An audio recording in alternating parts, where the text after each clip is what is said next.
Hello everyone, and welcome to Sovereign Lovestream. Hi, happy Sunday. We are your hosts. I'm Vanessa. And I'm Danny Panzella. And this week we are talking about meditation. And how you can unfuck relationships using it. And excuse me, I'm a little bit disheveled because I was running a little bit late this morning, so getting everything set up.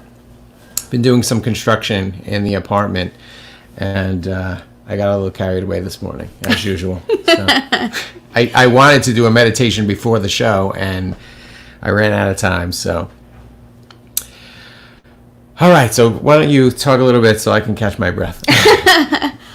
All right, well, we are definitely not experts on meditation. We have kind of been on this journey where we are learning, I guess, to find our way in meditation. Not all meditation forms are the right ones for you. And I think we're in this phase of kind of testing out to see what works for us. I think a lot of us have this idea of meditation just being sitting down, crossing your legs, closing your eyes, and then sitting there for a really, really long time. And not everybody can handle that type of meditation. I have a very hard time with that kind of meditation. And I think in my mind, and this may be a judgment, an ego judgment, I don't know. But in my mind, I feel like that's the goal. Like I want to get to that place. So we're going to talk a little bit later about the different types of meditation. And I feel like transcendental meditation is kind of like the idea that most people have when they talk about meditation, right? This idea that you can reach this level of conscious awareness and have like psychedelic experiences, but without plant medicine, right? Just through like meditative practice and breath work and stuff like that. And I definitely believe in that, and I think it's possible. But I think for me, that's like a very advanced level of meditation, and I'm not there yet. I have a very hard time. I've mentioned on the show that like my internal dialogue is very loud, and sometimes the sound of like my thoughts are so loud I can't even hear people that are speaking to me. Like literally, we'll be having conversations, and she'll say something, and I wasn't listening because my thoughts were so loud, and I was like, oh shoot, I'm trying to like replay what she said in my mind so I can catch up, so she doesn't know that I didn't hear what she said. But so that makes meditation very difficult for me because it's hard for me to quiet that like animal ego mind to just be silent. So for me, well, we'll get to that later. But I just wanted to kind of chime in about what you were saying. Yeah, I mean, I think even for me, I can get lost in thought. I've tried to sit and just close my eyes and meditate for a while, and it can get a little bit overwhelming for me. I've kind of gotten to a place where I can allow the thoughts to come in. I can allow myself to just feel the sensations without judging them and thinking, like, Jesus, I am not doing this right. I messed up. I'm not paying attention perfectly. So it can get overwhelming for sure, but I've kind of gotten in a place where I no longer have that reaction to myself and simply just bring myself back to my breath or whatever it is that I'm focusing. One of the things I do enjoy is mantras, like sitting and meditating with mantras. I find that to be very enjoyable. I have not done that. For me, maybe we should just talk about the different types of meditation now, and then so we have the benefits of meditation. Well, we'll talk about the benefits after. Let's talk about the different types, okay. And then we can talk about the benefits and how we apply that to our relationship. So the first one is mindfulness meditation. Basically, it's kind of listening to your thoughts, just kind of paying attention to what thoughts you're having, not judging them, but just kind of like observing them. And it's kind of like, I'm trying to think of like an example. It's more like being present with your thoughts and paying attention to, I mean, for me, one of the things that I've heard people say is they don't have time for meditation. They don't have time for self-care. And so for me, at least my interpretation of mindfulness is being present. If you're sitting down and having your morning coffee, sit with your coffee, taste it, notice the different flavors, notice how it feels going down your throat, notice the different sensations. That's, to me, that would be an example of mindfulness, of being present in the moment. For me, I think I like to focus on my thoughts because they're so loud. I can kind of just watch like observe a thought coming in and then think, oh, where did that come from? Like, what is that based on? What perception is that, And especially because recently I've been doing a lot of work with trying to heal childhood wounds. Sometimes I'll have a thought, which is a reaction to something, right? Somebody says something to me and I have a thought and maybe I'm getting to the point where I'm not so quick to just respond, which is progress. It's great. that I don't just blurt out the first thing that comes to my mind. And then I'm like, wait, is that what they were saying? Or is that just based on a trigger word that brought up a memory? You know what? So if you observe those thoughts, then you can kind of see, oh, I see where that came from. That came from that time my dad said this and upset me, or so-and-so said this and upset me. This person is not saying that. It's not the same context. They're not trying to hurt me. They're not trying to upset me.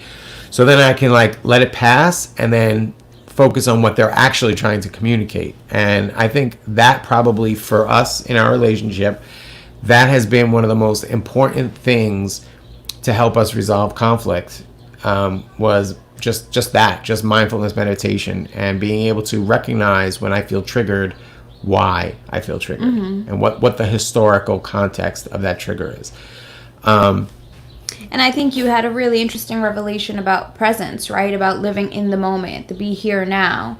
About recognizing when you're being triggered. Is this moment triggering me, or is this moment triggering something from the past? And if it's something from the past, I don't have to bring it into this moment. Right. I can be present in just this moment.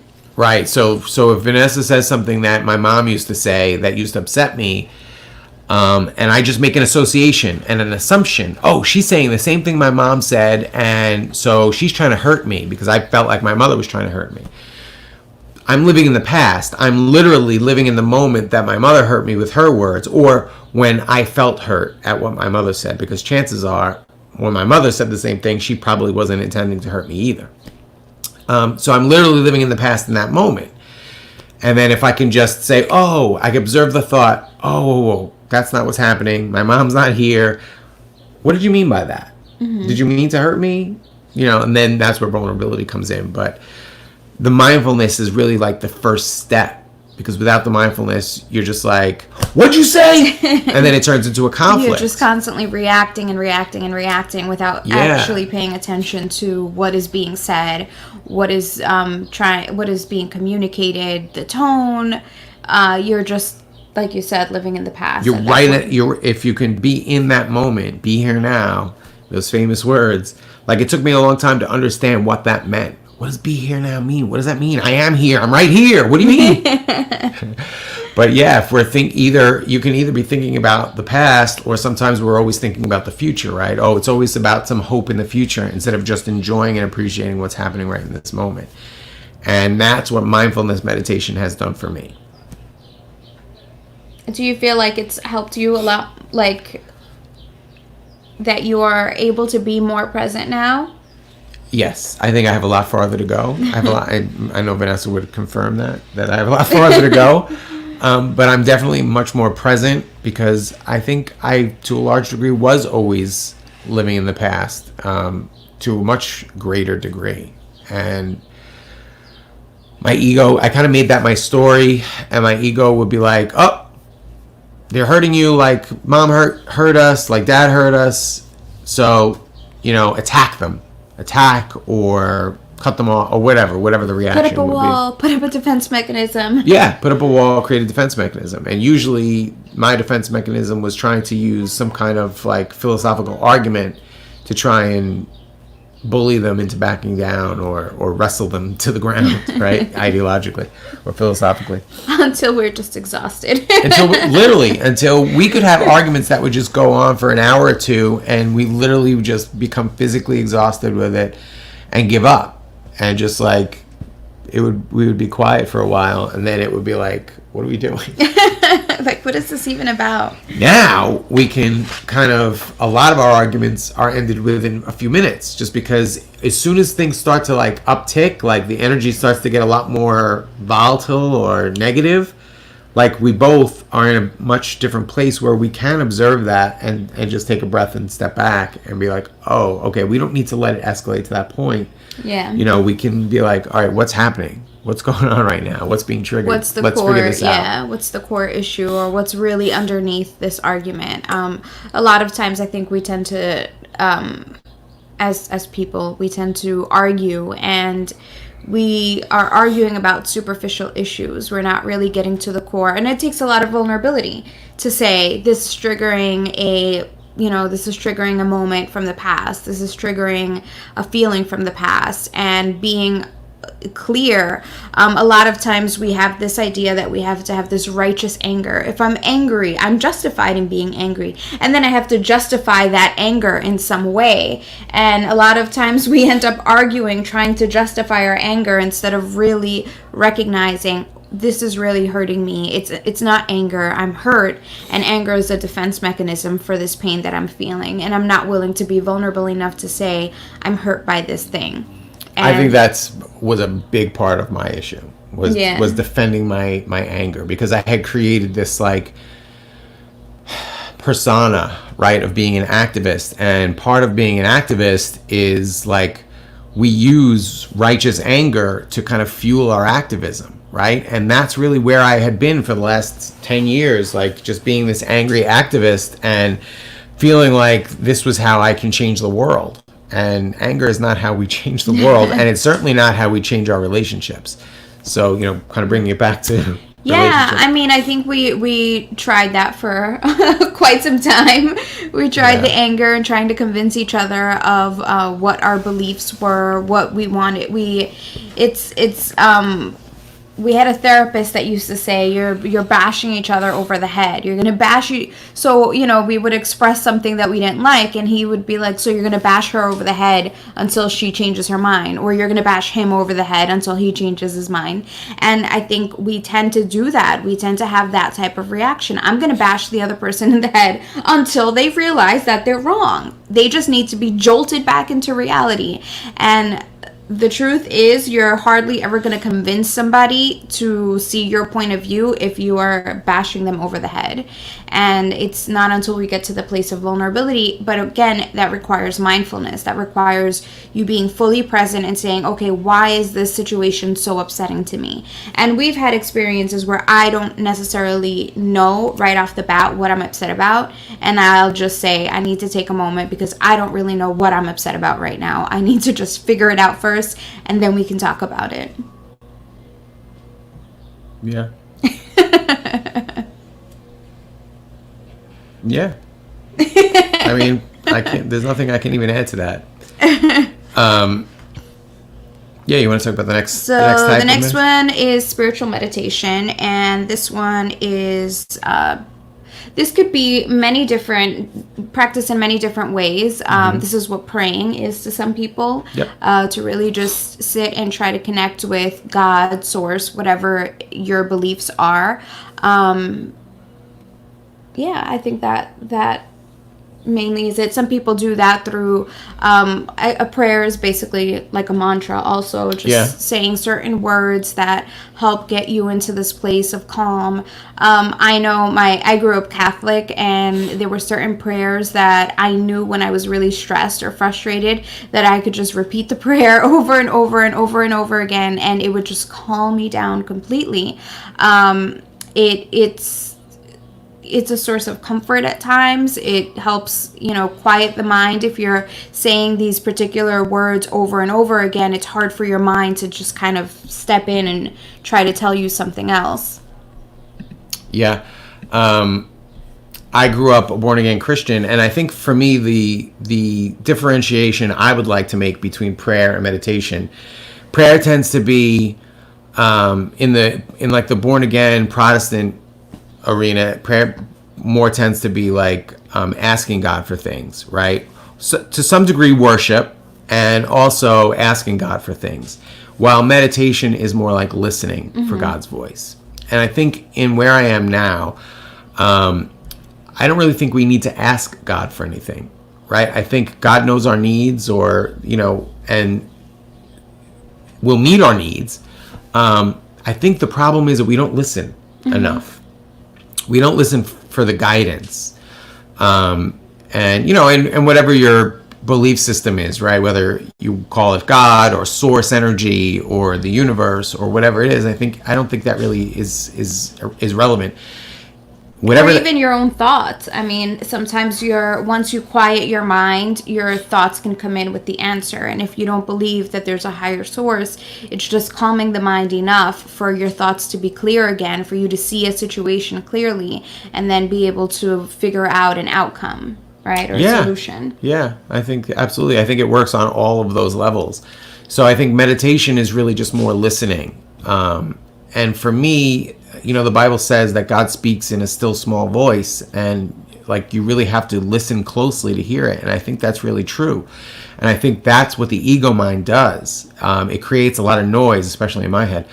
It creates a lot of noise that makes it very difficult to hear that voice. And whether that's, your higher self, your soul, your connection to God, whatever it is I don't think really matters how you look at it. But yeah, I think we can absolutely get guidance from that and be true to our true selves by doing that, by listening more. Yeah. And looking at it, as we were saying, from like a non-spiritual perspective, just when you're doing any type of work, I know, we're homeschooling, and Xander sometimes will get frustrated by something, and I'm like, all right, well, let's take a break from that and come back to it a little bit later. And then, that kind of calms his mind a little bit, right? He's not like hyper focused on this issue that he can't solve in the moment. And then we're going to just take a break. It clears the mind a little bit. It like cleanses your palate, and then you can come back with a fresh set of eyes, and you can see the solution in a better way. And so I think for me, that's kind of how I see it. Even prayer. You were saying it's about like from the Christian perspective, perhaps asking for things. For me, it's always been about like calming the anxiety or the fear or whatever issue is going on. They're just calming the mind. If I can say a prayer over and over and over again, it just kind of calms my mind to a point where it's like, okay, now I can see the issue again with a fresh set of eyes and come at it from like a calmer perspective, I guess. Yeah, I think Xander gets that a lot from me, just with the construction I've been doing in the apartment. When it's an old building, and so the electrical's all messed up, it's ancient, and when something goes wrong, I can spiral very easily into like a lot of frustration, which then starts like I start cursing. Like that's one of the lessons I learned from my dad, right? If you're doing something that's frustrating, if you curse a lot, it works, except it doesn't. So I tend to do that. I tend to like get real frustrated, and Vanessa tries to be like, why don't you just take a break for a few minutes? She's like, like I'm 9 years old, because I'm acting like I'm 9 years old. But it doesn't work. I'm like hyper focused, and no, I got to get this done, and I'm like task oriented at that moment, and I can't. And that's something that I need definitely to work on, is being willing to just take a break for a minute, relax. And I was thinking about it. I was like, why is there so much resistance here? Why is this not working the way I need it to work or want it to work? So I thought, like, in the moment, I think I'm being spiritual about it, right? Like, I'm being mindful. I'm like, okay, I recognize there's resistance here. I just don't know what it is because I'm so frustrated I can't see clearly. And if you take a break, you would see, oh, the resistance is probably me. There's something that I'm having a difficult time letting go of. Or, one of the things that we've talked about also as, recently is manifesting things. How can we manifest things? How can we manifest a better life? And one of the things that I've learned, because I've struggled a lot with manifesting, is learning to manifest from a place of gratitude. And sometimes we get so angry, and so we're in this old apartment, and if we're sitting here thinking, this place is so old and crappy, I'm gonna manifest myself a brand new apartment, it's not gonna work because you're already anchored into the anger, into the frustration, into the hating the place that you're in, and it's hard to get out of that mindset. It is all in your minds. It is all just a mindset at times. We tend to get ourselves into a victim mentality. And then when you're in that place, you can't think of smart solutions. Manifesting isn't like a magic thing where it's like, oh, I'm going to manifest an apartment or a brand new apartment, and I'm just going to sit back and it'll appear one day. Somebody's going to call me and say, hey, I have this brand new apartment. Do you want to just take it for free? That's not going to happen. But when you're manifesting, when you set a goal and you're in a place of gratitude and calm, the solutions come so easily. Oh, I can do this. I can speak to this person. I can, you're in a place where the process to getting to your goal is much clearer because you've calmed the mind. And I think it took me a really long time to see that. I used to also think, like, if I'm manifesting, I just have to say the magic words, this is what I want, and the universe is going to, boom, just drop it in my lap. That's not how it works. Yeah. So what's the next one? Focus meditation.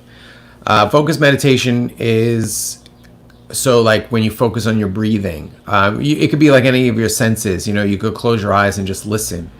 And listen to all the sounds around you. Right? And that's a practice of quieting your mind so that you can hear and pay attention to what's happening around you.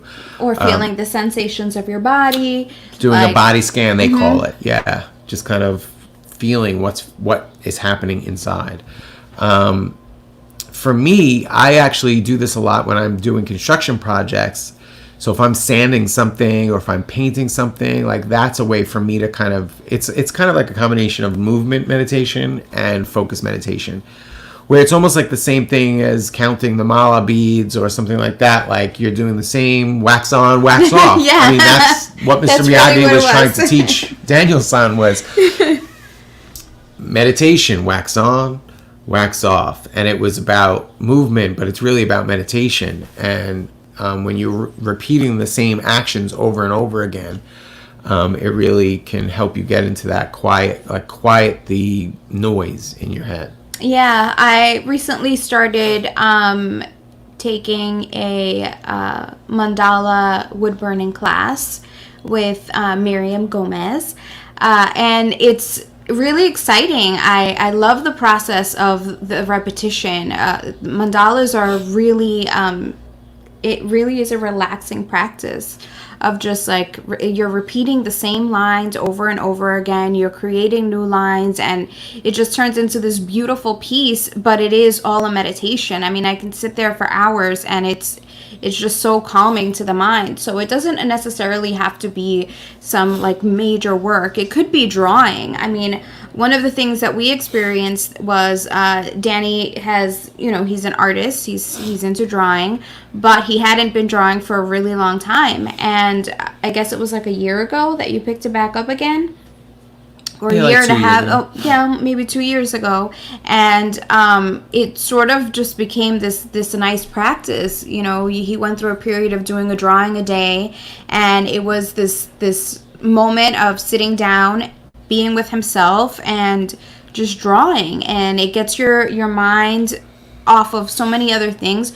And at times, when I'm doing certain things, like when I'm drawing or when I'm drawing my mandalas, thoughts come in and I can process them in a more peaceful way because I'm repeating a certain pattern, or I'm just so focused on this artwork that if the thoughts come in, they're not overpowering at that point because my mind is busy doing something else or something that I'm concentrating on. And that has definitely helped me process a lot of things. So art is a great way, I think, to practice some of this focus meditation.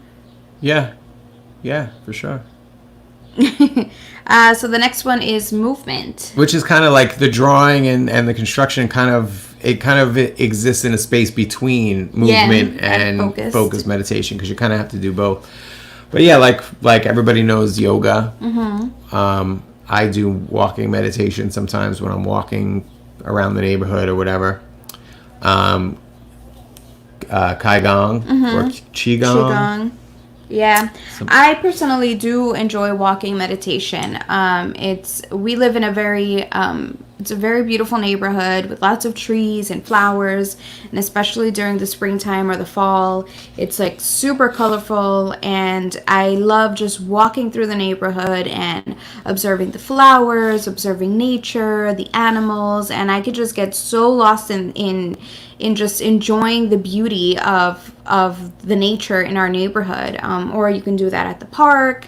It really is exciting. Xander is in a Earth Living Skills class. It's like a survival class for kids where they're learning. Well, right now it's on Zoom because of the whole quarantine thing.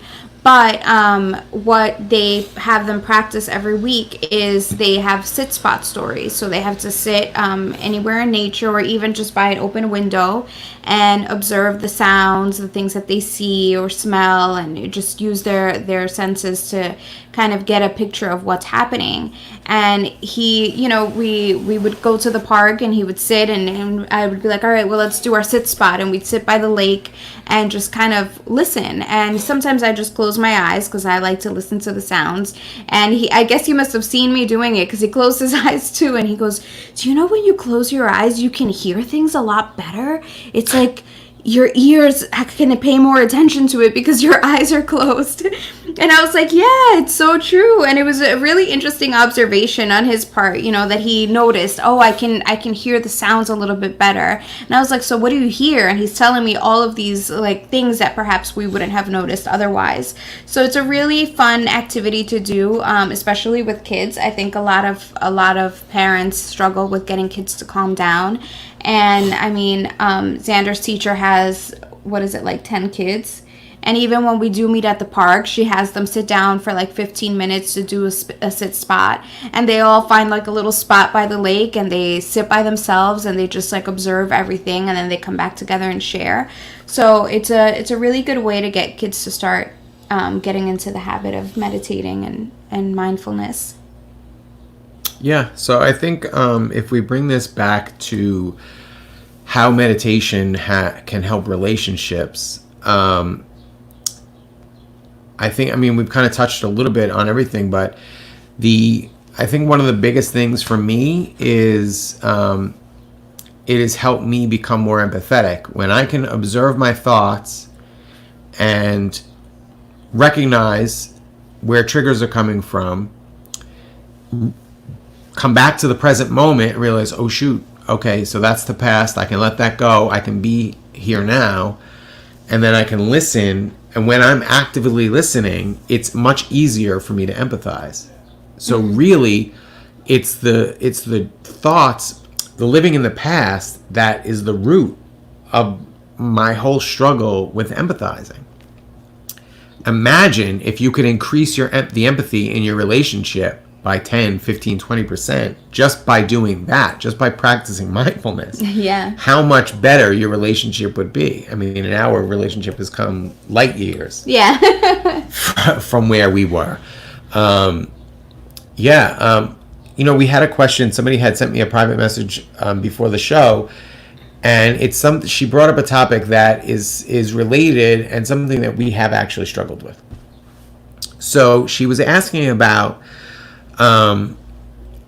we've had some issues in our relationship where I was in toxic patterns. Basically, what we're talking about, my childhood wounds, like I was being triggered left and right and throwing temper tantrums because of my triggers. And as I've grown, you've struggled sometimes with me, with trusting me, yeah, right? With trusting that I'm really changing, that those patterns are in the past. And so I guess if you could speak a little bit to that, about how you can, she was basically expressing the same thing, that she's struggling right now, that she sees her partner being much more empathetic and being much more compassionate and loving towards her. but she still struggles with the fear that he's going to fall back into the old patterns. And I know you've struggled with that too. So if you can speak a little bit to that. I think that there's no set time as to when you're over these things. There are moments that you're going to have the fears, perhaps the insecurities are going to arise. And I think it all depends. We recently had an experience where I was triggered by something, and I was like, my brain was just going insane. I was like, oh my God, what's happening? What am I doing? Why am I back in this thought process again? And I finally, after, like, I thought about it for a couple of days, and then I talked to Danny, and I was like, I just totally went crazy. And he was like, how did you go crazy? We just had a conversation about it, and you were perfectly calm. And I was like, I went crazy in my head. I didn't actually outright go crazy, because in the past I used to be I would get upset and I would just bury the feelings, and then I would drink and explode. Once I was drinking, all of the nasty thoughts that I had when I was angry would come out. I was really I would let it all out, and there was no filter at that point. I would say the most hurtful things that I could possibly think of, because I was in so much pain. And so I got to a place now where I had the insecurities, I felt them, and I decided to try to process them, and I was struggling processing them. And finally I told Danny, this is what I'm feeling, this is what I'm experiencing. And I was like, I'm frustrated, because why am I still going crazy over this issue that is not an issue anymore? And Danny was like, but you didn't go crazy. And it took me a moment to be like, wow, I actually didn't go crazy. It just, the feelings came back, and I associated those feelings with me getting crazy, because in the past, those feelings were what triggered me getting crazy. So I kind of have come to understand that these feelings will come back in waves. I'm trying to remember the name of the book, but it's written by this guy who wrote the book, The Urban Monk. And he talks about the Zen teachings and how they're in a spiral. So you'll get to different layers of that same issue, like the unalome. And you'll go through different layers of the same issue. So if you're dealing with insecurity, perhaps in the very beginning, when you're insecure, you're going to act out. You're going to do something irrational. I mean, that's what I used to do. Then there'll come a second time, like another wave during my healing, where I'll feel insecure, and maybe I'll cry about it. Maybe I will get upset about it. Maybe this time I won't be drunk when that happens, and I'll express it. I'll be like, I'm really hurt by this, and I'll cry and whatever. And then the next level of healing, I'm gonna still be triggered by those things. I'll still have the insecurity, but I won't explode over it. I can be patient with myself and say, okay, I see where I am right now. This triggered a feeling that I had in the past. I can work through this. It seems like this person here can identify and recognize that our partner is making an effort, but those feelings are still there, and that's okay. It's perfectly normal for those feelings to still be there. And maybe there will come a point where it's going to be just such a light trigger or a light insecurity that it's like, oh, I remember that feeling. Oh, it's not as bad as it was last time. And they're just layers and layers and layers of healing. It doesn't just disappear overnight. This was a couple of weeks ago that I was having this experience, and we've been working through this for 2 years, 3 years now. Yeah. And so, sometimes it just slips in. One of the things I've learned is to simply allow the feelings to come in, welcome them. Thank you for joining me again. And thank you for trying to protect me, but I'm safe. I see my partner's doing his part. I see that we're able to have this conversation. We've had conversations where I will tell Danny, I still have certain insecurities. I still am afraid that you're going to fall back into these patterns. And I hesitate to share that with you, because I don't want you to think that I don't see your changes. I do see them, but those fears are still there. And luckily Danny's also in a place where he can hear that and not get triggered by that and not get defensive and say, well, what do when are you going to stop? When are you going to stop feeling insecure? And there was a time that I was getting defensive like that. And so that's part of my work, is to try to rein that in and not let my ego get in the way of getting defensive because she's having some feelings. And that's part of the vulnerability. So my advice, as somebody who judges myself constantly, I'm working on that, is, you judged yourself. You said, I got crazy. I got all crazy about it. But go easy. Be patient. You're going to have those feelings. And the other thing is that if you can try and use the mindfulness meditation to recognize when you have those triggers, like, I'm feeling insecure because I'm afraid you might slip back. Realize, I'm living in the past. Mm-hmm. He's healing. I see his progress, his work. I recognize that's a thought from an old, like that's a past moment, and I can live in the now. I can be here now and realize that he's not doing that, so I don't have to be afraid of that. If he does slip back into an old pattern and we have a conflict, we now are in such a much better place in our relationship that we can deal with that conflict. Yeah. And be vulnerable, right? If you're having that feeling like you did, you can come to me and say, hey, I'm having this feeling of insecurity because it's like triggered from back then. I know you're doing your work and I know you're not going to slip back into that old pattern, but I'm just having that feeling. And that might be a way to help your partner, like to be vulnerable, to say that. He may be, or she, they might be less likely to get defensive. To have their ego triggered by that and get defensive. And I think it also is part of working on yourself in a relationship. Sometimes Danny and I have had these conversations where he's still struggling with certain things. And I remember, was it like a year ago, we were in Boston and we were having this conversation and he was like, I was still triggered and I was still feeling this way. And then afterwards he was like, I don't understand how you don't have any traumas to heal from. And I was like, what did you say? I don't have any traumas to heal from? Are you kidding me? I'm constantly working through my traumas. It's a daily practice. And it kind of made me realize that I didn't share that process with him as much. I wasn't being as vulnerable and saying, hey, I'm struggling through this thing right now, but this is how I'm working through it, or I'm feeling this way. I tend to like keep it all inside and work on it myself and just be quiet about it.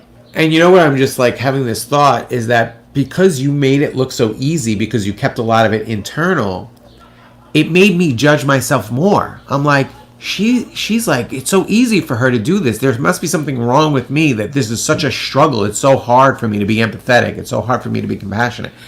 Like, I must be a real piece of shit.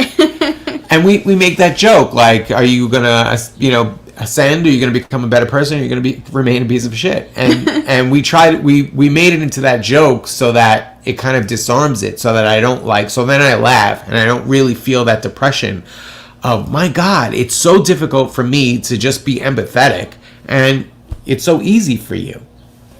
So yeah, like if you're not vulnerable, your partner may be having those feelings too. Like, man, it's so easy for them. And I'm just such a horrible person that it's hard for me to even be compassionate. I like this comment that Cheryl made about children teaching us how to be more mindful. And I think for me, the reason why I think my son has helped me is that it's a lot easier to be empathetic with a child. Right? Like I used to tell this to Vanessa all the time. She's like, well, you can empathize with Xander, but you can't empathize with me. And I'm like, yeah, because Xander's a child. He doesn't know any better. You're an adult. You know better. You shouldn't be allowing these things to trigger you, which is so hypocritical because I'm triggered left and right. So, right? Like I should know better too, right? If I'm going to be fair about it. But I try not to say that anymore. I don't think I say that anymore. But yeah, absolutely. Children can teach us how to be more empathetic if we can, be present with it, right? Like if my son makes a mistake I'm not like, oh, you're an idiot. What's wrong with you? He's 9 years old. He doesn't know, he's just learning a lot of these things. So, I mean, and why shouldn't we treat our partners the same way. And actually, Tony Duck made the same comment, a similar comment earlier. Why wouldn't we choose compassion with our partners, with the love of our lives, right? People that we've chosen to spend our lives with. Why wouldn't we always err on the side of compassion? And, And this is actually one of the, we were having a conversation a couple of weeks ago where Danny was struggling to be empathetic with somebody in our neighborhood Facebook group, and he was saying, well, I have to hold these people accountable. And I said, if I'm the love of your life and you have this reaction when I'm holding you accountable, how do you think a stranger is going to react to you holding them accountable? Like, this person doesn't know you from a hole in the wall. So why would she think that you're being, like that she has to respond to you and your accountability? Like, that makes no sense at all. And ultimately, we can just be kind to others. We can, we can hold them accountable in kind ways. We can guide them back to that accountability for themselves, not because they have to prove anything to you or to me or, to anybody else. It's just, guiding them into that place. And I think that, if we were to speak to everybody else the way we would speak to a child, we would be not in a condescending way, but in the patience that you have with the child who's struggling to understand something. I mean, we all struggle to understand things in different parts of our lives. I'm not an expert at all things, obviously. So if somebody teaches me something, I need them to be patient and understanding with me in order for me to be able to be open to understand that explanation. And I think that, especially when we deal with children, we kind of learn how to have that patience. And, it all starts at home. So if you're able to have that empathy and patience with your partner, it's going to trickle down to everybody else that you interact with. We should be interacting with everybody as if they are the loves of our lives, because, it's a human being. It's a human being that really is just a mirror of yourself. And, I try to remind myself of that, because I do find myself at times being impatient with people.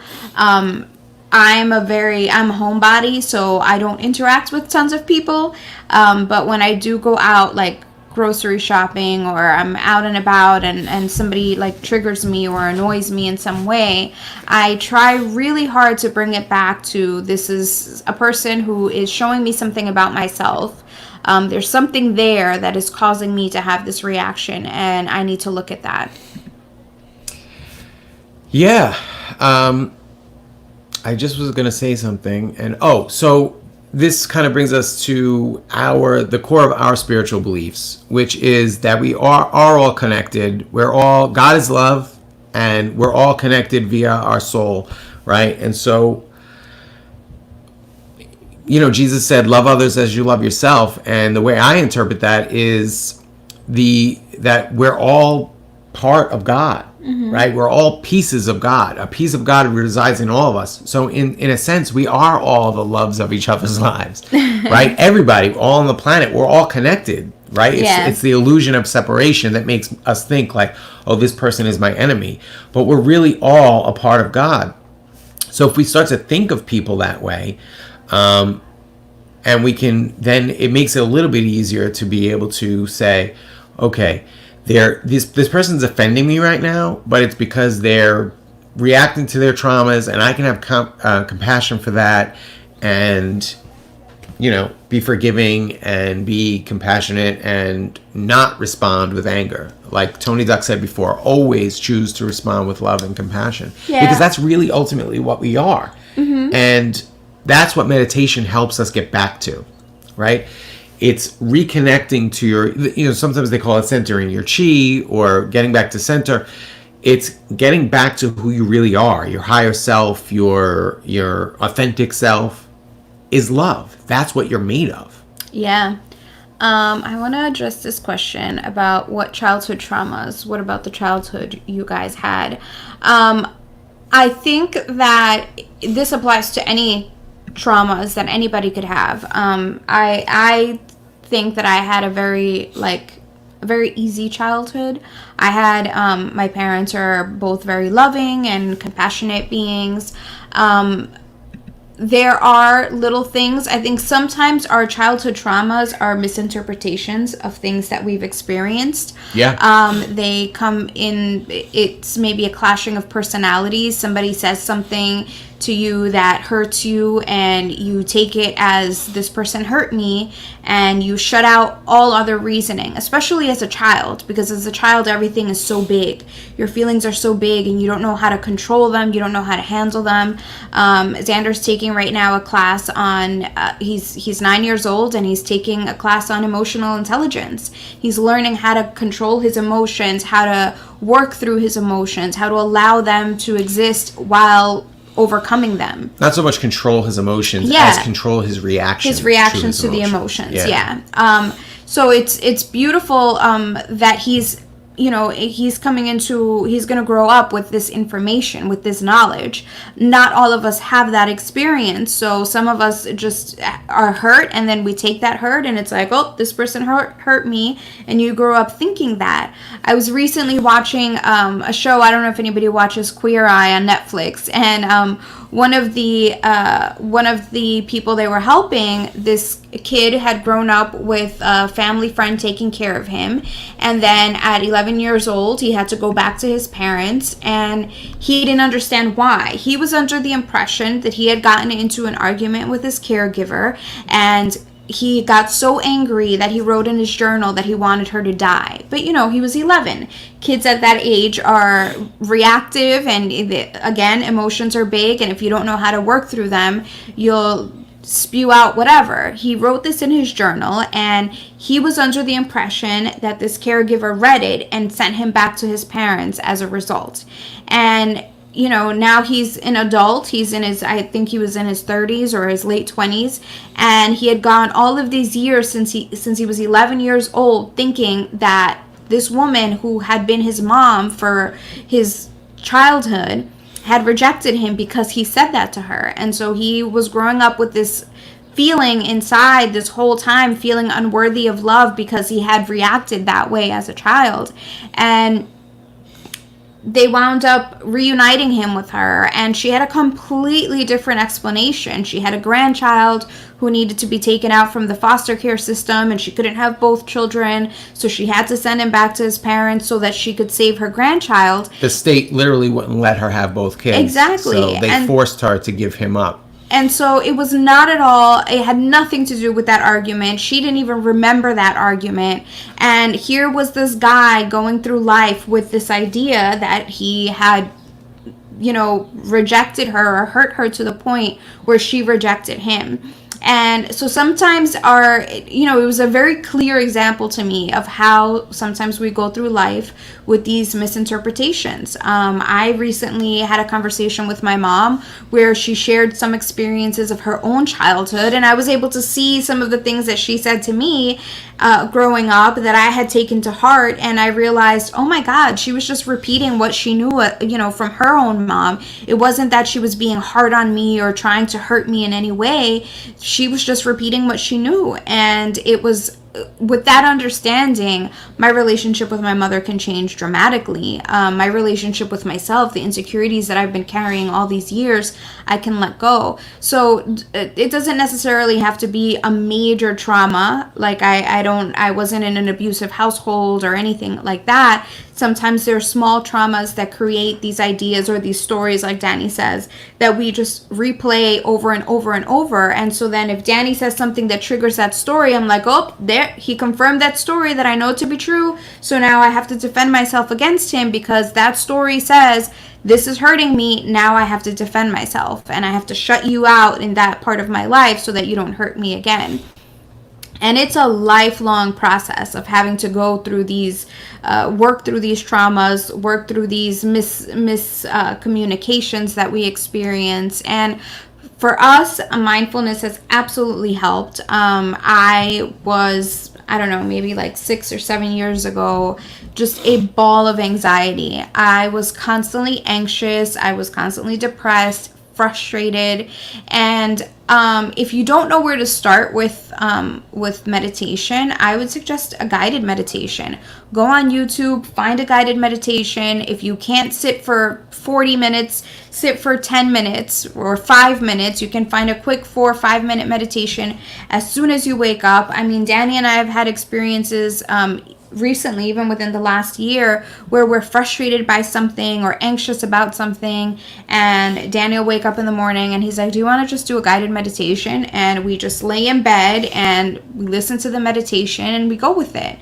That's a really fast, easy way to get started. I actually really like guided meditations because my internal voice is so loud that if I'm focused on listening to a meditation, it's a lot easier for me to kind of go along with it.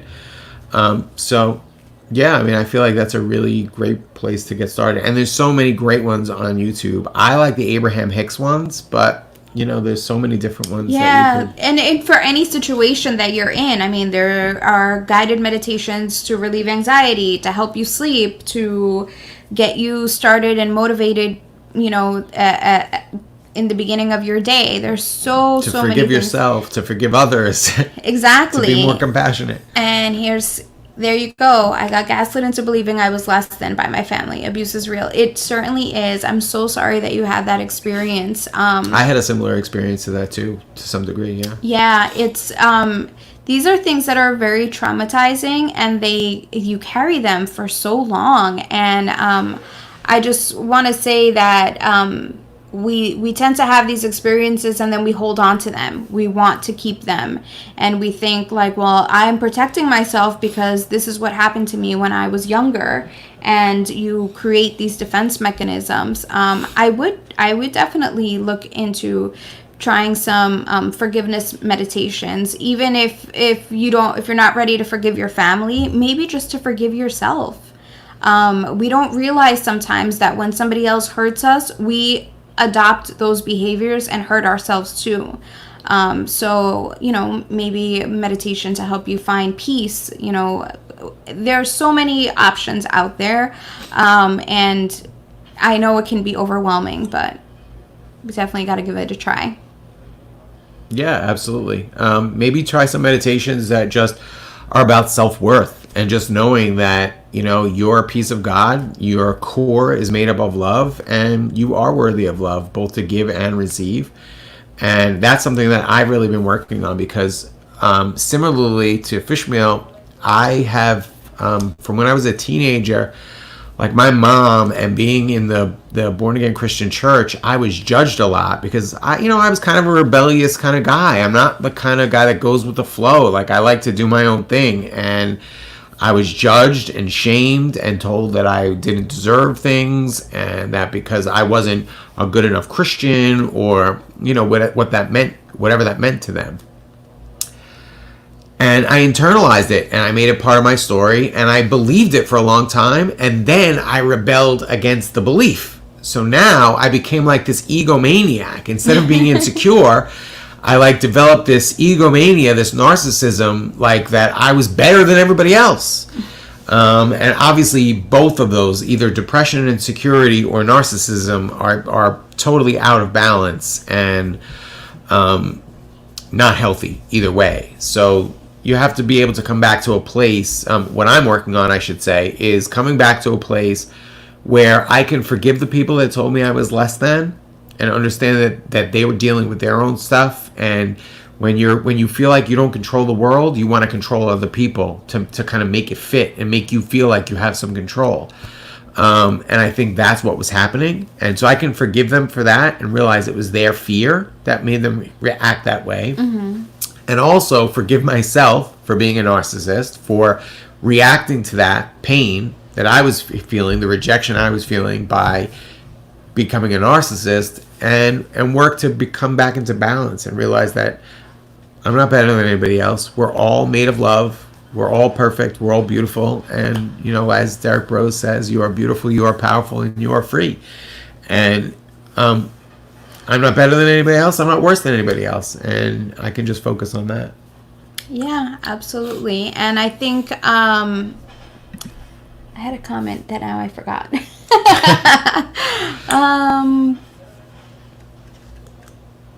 Yeah. Madam X, you can feel free to change the channel if you don't like what we're saying. Totally cool. We forgive you for it. We love you for it. It's no problem.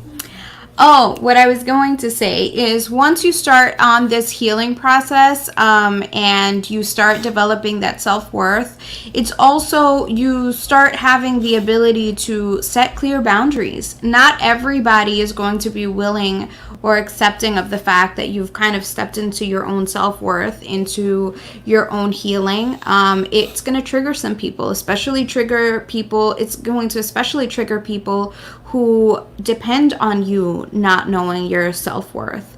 And energy vampires. Exactly. And so at that point, it is necessary to set some clear boundaries. You might have to cut people off, and that's difficult. It is very difficult to cut people off who are not helping or are not beneficial to your new lifestyle. But it's the only way. Otherwise, you're going to get sucked right back into that same cycle of abuse and, being taken advantage by the same people. Yeah. And I think that's one of the biggest reasons to forgive them. Not for their sake, for your sake. If you're going to hold on to those things, then they have power over you. But if you forgive them and let them go, every time you're in your power and they attack you, you can just let that go and say, oh, they're in pain. And so they're attacking me because they're in pain, because they can't handle the fact that I'm now in my power and I recognize my own worth. So the forgiveness of people that have harmed you is really more for you than it is for them. Yeah, to avoid having to carry all of that weight of other people's expectations or ideas of you. Sometimes we don't realize how much of that we're carrying, so...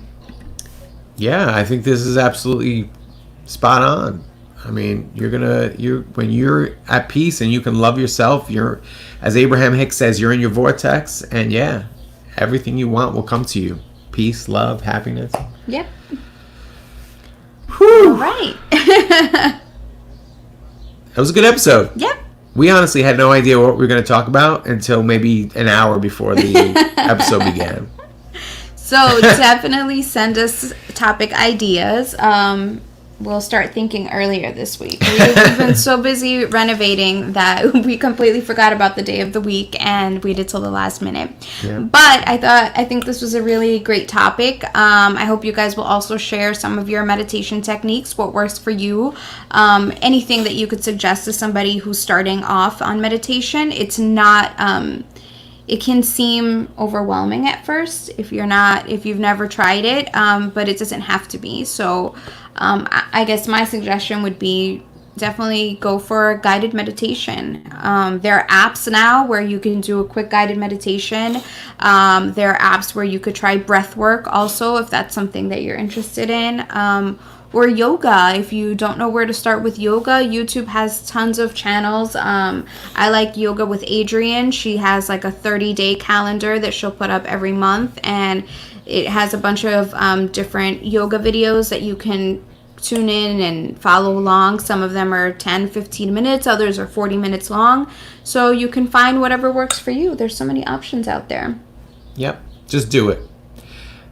I'm a procrastinator, and I still have not developed a meditation practice that I really feel like I can be proud of, or that I'm like, I struggle with the discipline. And so don't wait, do it, start today, develop a discipline, a habit. Thanks everybody for joining us. We really appreciate all your comments and input into the show, and we love you and appreciate you. Thank you. Have a great Sunday. Do you want to put our social media? Oh, yeah, absolutely.